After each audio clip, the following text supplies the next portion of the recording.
Magandang araw, Pilipinas. Ako si Mark Sambalilo. Ito ang ka-TV Express. Yung piso, malapit ang maaprobahan ng Senado.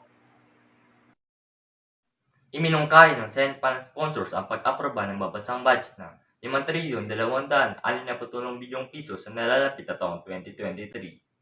Ayon sa Department of Budget and Management Secretary Amena F. Pagandoman, ipinasa ang panukalang 5,263 bilyon 2023 national budget sa pagtatapos ng taon sa pangakaibinigay ng Senado at Kamara ng mga kinatawan.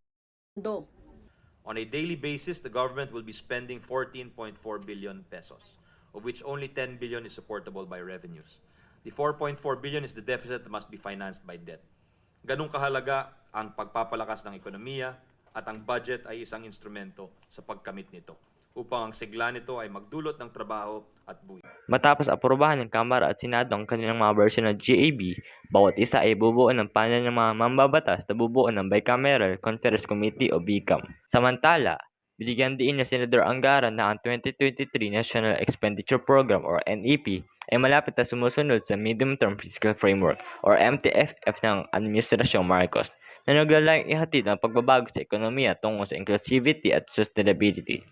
Binigyan din niya na suportahan ang komite ang agenda ng kasaganaan na itinakda dito. Muli, ito si Mark Sambalilo. Ito ang ka-TV Express.